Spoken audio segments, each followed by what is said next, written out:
दादरमधील Chhatrapati Shivaji park मैदान येथील मातीमुळे निर्माण झालेल्या धुळीचा नागरिकांना प्रचंड त्रास सहन करावा लागतोय। ही समस्या जोपर्यंत प्रशासन सोडवत नाही तोपर्यंत आम्ही कोणत्याही प्रकारचं मतदान करणार नाही अशी कठोर भूमिका येथील स्थानिक रहिवाशांनी घेतलेली आहे। आणि याच संदर्भात स्थानिक रहिवाशांसोबत संवाद साधलाय आमचे प्रतिनिधी भूषण शिंदे यांनी। आपण पाहूया। मुंबईतील छत्रपती शिवाजी पार्क मैदानामध्ये सध्या धुळीचं साम्राज्य पसरलेलं आहे। या धुळीमुळे अनेक नागरिक त्रस्त झालेले आहेत। आपण पाहू शकतो एकंदरीत संपूर्ण धूळ सध्या जी आहे या धुळीमुळे अनेक नागरिक त्रस्त झालेले आहेत आणि नागरिकांनी सध्या भूमिका घेतलेली आहे, अत्यंत महत्त्वाची भूमिका आहे। जोपर्यंत ही समस्या प्रशासन सोडवत नाही तोपर्यंत आम्ही मतदान करणार नाही अशी भूमिका यांनी घेतलेली आहे। आपल्यासोबत काही नागरिक आहेत, इथले रहिवासी आहेत, इथले स्थानिक रहिवासी आहेत, त्यांनी ही भूमिका घेतलेली आहे। आपण त्यांची थेट बातचीत करणार आहोत आणि एकंदर त्यांचं म्हणणं जे आहे आपण जाणून घेणार आहोत। दादा काय सांगाल, एकंदरीत धुळीचं साम्राज्य पसरलेलं आहे, तुमची ही तक्रार आहे, अनेक वर्ष झाली तक्रार आहे आणि सध्या तुम्ही एक वेगळी भूमिका घेतलेली आहे निवडणुकीसंदर्भात, काय भूमिका आहे, काय म्हणणे तुमचं?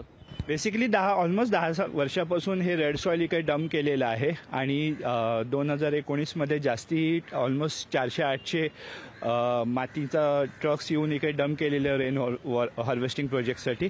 बट ही जी रेड सॉइल आहे ही हॅझार्डस आहे। ही जी त्याची जी पार्टिक्युलेट असतात, स्पेसिफिकेशन्स असतात, ती फ्लोट होतात आणि फ्लोटमुळे रेस्पिरेटरी जी डिसऑर्डर्स आहेत लाईक अस्थमा, ॲलर्जी, ब्रॉन्कायटिस हे शिवाजी पार्क आणि शिवाजी पार्कच्या आजूबाजूच्या रेसिडेंट्सला खूप प्रमाणात या 2-4 वर्षांमध्ये झालेले आहेत। ही धूळ इथे आणलेली आहे, घातलेली आहे। ओरिजिनल मैदानाची ही सॉइल नाही, ही आणून घातलेली आहे। कित्येक वर्षामध्ये वर्षातनं 2 वेळेला ही इकडे येते आणि ही सॉइल नंतर संपूर्ण पावसाळ्यामध्ये मैदानभर पसरते आणि तिथून ती हवेमुळे उडत असते आणि त्याचा त्रास परिसरातील सगळ्या लोकांना होत असतो।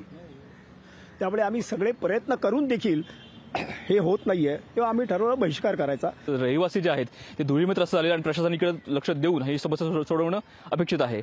कॅमेरा रोहित भूषण शिंदे, लोकशाही मराठी, मुंबई।